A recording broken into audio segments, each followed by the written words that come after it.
சுந்தரி நீயம். அத்தியாயம் 6.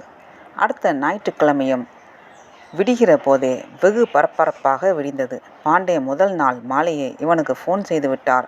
மாப்பிள்ளை வீட்டார் மறுநாள் காலை 11 மணிக்கு ஏர்போர்ட் வருவதாகவும் அவர்களை ரிசீவ் பண்ண இவன் ஏர்போர்ட்டுக்கு தன்னுடன் வர வேண்டும் என்றும் கேட்டுக்கொண்டார். அவர்களை ரிசப்ஷன் நடக்கும் லீ ராயல் மெரிடியன் ஹோட்டலில் டிராப் செய்து சூட்கள் ஏற்பாடு செய்து கொடுத்து அவர்கள் தேவைகளை அவ்வப்போது கவனித்து என்று நிறைய வேலைகள் இருப்பதாகவும் இவன் எப்பொழுதும் தன் கூடவே இருக்க வேண்டும் என்றும் கேட்டுக்கொண்டார். 9 மணிக்கே குளித்து தயாராகிவிட்டான். அப்போ சாப்பிட வரமாட்டீங்க என்றாள் சுந்தரி. ஆமாம், ராத்திரி சாப்பாடும் வேண்டாம், வர லேட்டாகும். லீ ராயல் மெரிடியல் விழாக்கோலம் பூண்டிருந்தது. இரவை பகலாக்கும் ஆர்க் விளக்குகள், கட் அவுட்டுகள், மலர் அலங்காரங்கள், சாண்டிலையர்கள், கவர்னரை முதல்வரை வரவேற்கும் வரவேற்பு பதாகைகள், எங்கும் உற்சாகம் நிரம்பி வழிந்தது. நிமிஷத்துக்கு ஒரு கார் சர் சர் 2 உள் நுழைந்து கொண்டிருந்தது. செக்யூரிட்டிகள் முழு வீச்சில் கார்களை ஒழுங்குபடுத்தி கொண்டிருந்தார்கள். நேவி ப்ளூ கோட் சூட்டில் பாண்டே பளிச்சென்று இருந்தார். அதற்கு மேட்சாக டிசைன் டை. எப்போதும் சிரித்த முகம் அவரின் முக மதிப்பை மேலும் கூட்டிற்று. முன் வழுக்கையில் துளிர்ந்த வியர்வையை அவ்வப்போது கர்ச்சிப்பால் ஒற்றிக்கொண்டிருந்தார்.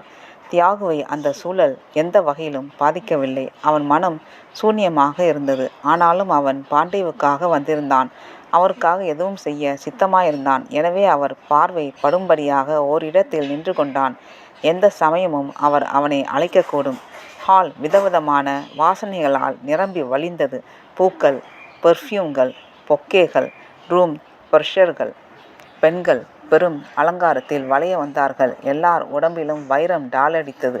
விதவிதமான பட்டுப்புடவைகள், சல்வார் கமீஸ்கள், பெயர் தெரியாத இன்னும் பல மாடர்ன் ட்ரெஸ்கள், இரத்த சிவப்பில் சிவந்த உதடுகள், அதிலிருந்து தெரிக்கும் பேச்சுக்கள், சிரிப்புக்கள், குசலங்கள். எங்கும் ஆரவாரமும் சந்தோஷமும் நிரம்பி வழிந்தது. அஸ்வதி மணப்பெண் அலங்காரத்தில் வெகு எடுப்பாக இருந்தாள். நகை குடும்பம் என்ற இருப்பதையெல்லாம் எடுத்து பூட்டி கொள்ளாமல் தேர்ந்தெடுத்த நகைகளில் சிறப்பாக மிளிர்ந்தாள்.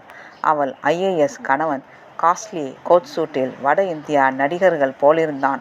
விருந்தினர்கள் வர வர பாண்டே மிகவும் பிஸியாகிவிட்டார். அவர்களை வரவேற்பதும் பேசுவதும் சிரிப்பதும் அணைத்து கொள்வதும் போட்டோவுக்கு போஸ் கொடுப்பதும் டைனிங் ஹால் அனுப்பி வைப்பதுமாய் நிற்க நேரமில்லை. கவர்னர் உள் நுழைந்தபோது பேச்சுக்கள் சட்டென்று அடங்கியது.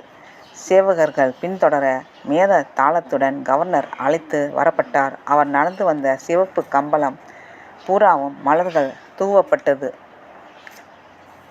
கவர்னர் இந்த வரவேற்பை ரசித்தார் என்பது புன்னகை பூத்த அவர் முகத்தில் வெளிப்பட்டது. அடுத்து முதல்வர். அவர் மனைவியுடனும் மற்றும் சில மாண்பு மிகுக்களுடனும் வந்து மணமக்களை ஆசீர்வதித்து மைக்கில் 2 வார்த்தை பேசி சட்டென்று விடை பெற்று கொண்டார். அவர் போக வேண்டிய ரிசப்ஷன்கள் இன்னும் 2 இருக்கிறதாம்.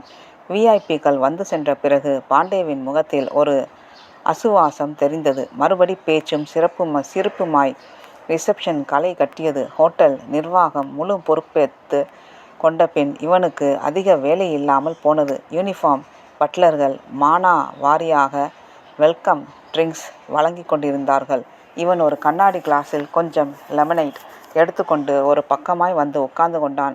நீரஜா வருவாளோ என்று உள்மனதில் ஒரு எதிர்பார்ப்பு இருந்தது. நிச்சயம் வருவாள் என்று தோன்றிற்று. பாண்டே நேரில் போய் அழைத்திருக்கிறார். வந்தால் அவளை எப்படி எதிர்கொள்வது? தன் இடத்தில் பேசுவாளா அல்லது தான் போய் பேச வேண்டுமா? அல்லது கண்டும் காணாதது போல் ஒரு மூலையில் இருந்து விடலாமா? முதல்வர் கிளம்பி சென்ற சிறிது நேரத்தில் நீராஜா வந்தாள். இவனுக்கு நெஞ்சு படபடவென்று அடித்து கொண்டது. எதற்கு தான் இத்தனை டென்ஷன் ஆகிறோம் என்று வேறு இருந்தது. வெளிர் ரோஸ் புடவையில், விரக்கடை ஜரிகையில், மெல்லிய செயினில் நீரஜா ஒரு ரோஜா மலர் போல் இருந்தாள். அவ்வளவு வைரங்களுக்கு நடுவில் அவள் எளிமையான தோற்றம் அப்படியொரு அழகாயிருந்தது. அவளை பார்த்ததுமே அஸ்வதி மிகுந்த பரவசத்தோடு அவளை சேர்த்து அணைத்து கொண்டாள். தன் காதல் கணவனுக்கு தன் ப்ரொஃபஸரை அறிமுகம் செய்து வைத்தாள். இருவரும் கை குலுக்கி கொண்டார்கள். கேமராக்கள் கிளிக் கிளிக்கென. நீரஜா பொக்கேவை அவர்களிடம் கொடுத்துவிட்டு சிரித்த முகமாய் படி இறங்கி ஹாலில் சற்று ஒதுக்குப்புறமாய் ஒரு இடம் பார்த்து அமர்ந்து கொண்டதை தியாகு கவனித்தான். நிரஜாவோடு தான் பங்கேற்கிற 2வது ரிசப்ஷன் இது என்று நினைத்து கொண்டான். முதல் ரிசப்ஷனில் அவளுடன் மணமகனாக. மேடையிலிருந்து அஸ்வதி இவனை கை காட்டி அழைத்தாள். எழுந்து போனான். அங்கிள், ஒரு ஹெல்ப் ப்ளீஸ். சொல்லுமா. எங்கள் ப்ரொஃபஸர் மிஸ் வந்திருக்காங்க. அவங்களுக்கு இங்கு யாரையும் தெரியாது. Can you please take care of her என்றாள் அஸ்வதி. ஷுவர். அவன் மேடையை விட்டு இறங்கி நிரஜா இருக்கும் இடம் நோக்கி மெல்ல நகர்ந்தான். விதி தன்னை எப்படியெல்லாம் செலுத்துகிறது என்று நினைத்து கொண்டான். நன்றி, வணக்கம்.